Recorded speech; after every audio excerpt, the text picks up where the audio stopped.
So what I'm covering here in this video is the conception of this movie, why I'm making it, and where the inspiration is coming from. For me, when I make a film, I am wanting to tell a story of my life. And I absolutely think the best films come from when you're sharing something of yourself. So that's what I want to make. So I'm just going to talk about the core subjects that I then draw every other idea from and start to build the story from, and start to form the imagery and the characters and everything from that. Okay, so first up, the overall style is going to be steampunk.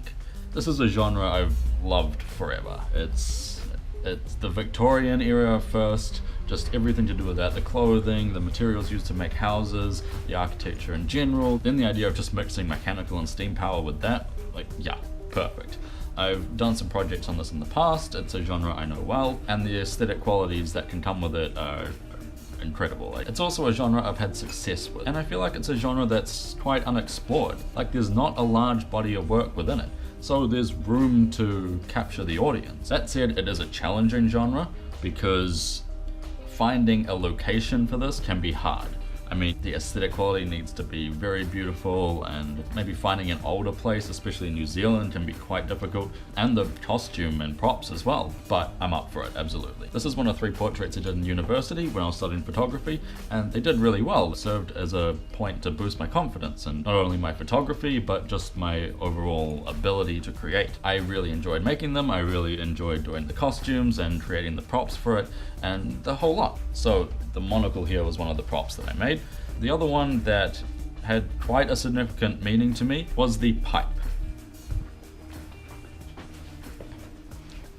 So those portraits along with this piece kind of opened my eyes to my abilities at the time. Because maybe early on, especially in school, I never really had anything that would grasp my attention. So I would never really put my full effort into things. I would just kind of do what was enough and then do what I wanted to do in my own time.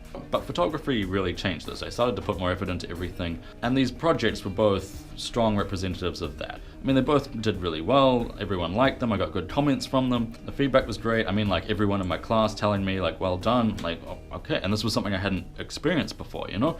And I was just thinking, oh, well, I didn't even necessarily put that bigger effort into this. I mean, it was a bigger effort than before, but what if I then put even more effort? For example, this piece I started at 3 p.m, it was due the next day at 9:30. I just worked all night and I had to do an essay as well. And like, it's good, but I mean, there's rough edges and stuff. It's not totally perfect. I can do much better if I have more time, you know? And with this, I got top spot in the exhibition, and again, comments from everyone saying like, oh, I couldn't do that, blah, blah, blah. I'm like, why? Just do it, you know? Like, honestly, people restrict themselves because limiting beliefs, right? They think they can't, but you just can if you just do it. I mean, I didn't know I could do this until I did it. And that's what I'm trying to get at here. Like, the steampunk genre opened up these possibilities for me because I liked it so much, that I put effort in, and then I got the rewards from that. So it built like a reference experience for me of success.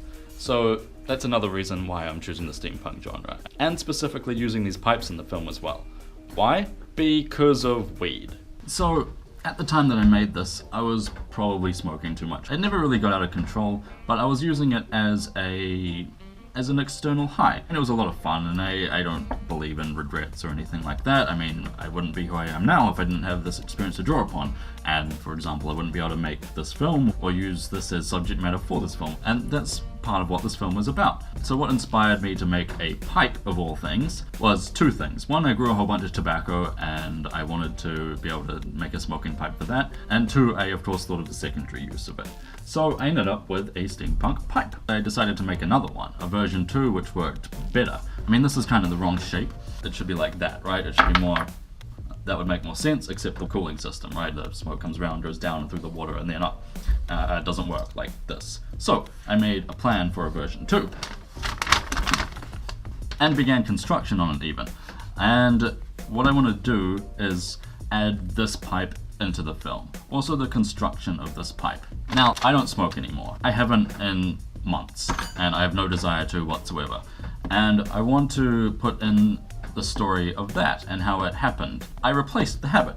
It was a good feeling that came way too easily, and I decided it wasn't worth it anymore because there were no positive rewards that came from it. And so I replaced it with just finding something I enjoyed doing, which just so happens to be this. And that took over many of my negative habits. It just wasn't necessary anymore. I now get those rewards, the good feelings from doing this kind of stuff, and the feeling of achievement and making something and building something and working towards something. So it's a story of growth, of finding your passion, of gaining confidence and starting to do something worthwhile. This is something everyone goes through. So I'm wanting to combine that with the steampunk elements and the lesson of how you can replace external happiness with internal happiness, and one more element. The protagonist is going to be a girl. This is because my experience with these things were not extreme enough, I feel. So I want to go more extreme with this. I want to use an example where someone is really unconfident and then comes up from that into good levels of confidence after that, just to give a better contrast. And the best example I've seen of this is a girl I used to date, or a couple of girls I used to date actually. So it makes sense for it to be a female, because that's what I've had experience with.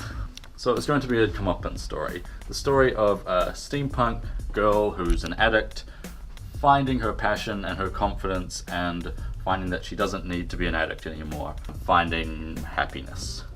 That's what I'm building my ideas from. So the next video is going to be on an idea storm, and then I'm going to get into character development. I can't fucking wait. This is what I've been wanting to do for a long time, and I'm actually doing it now, which is great because it seems like it's been in the back burner for a while, and yeah, I'm just loving it. So if you're wanting to do something creative as well, subscribe to this, because I'm going to be posting more videos on the filmmaking process and what I'm doing from start conception right now all the way through to the finished film, and just everything, the process of starting to become a filmmaker. I can't wait. I hope you're excited too for whatever it is you're doing, or for this or whatever.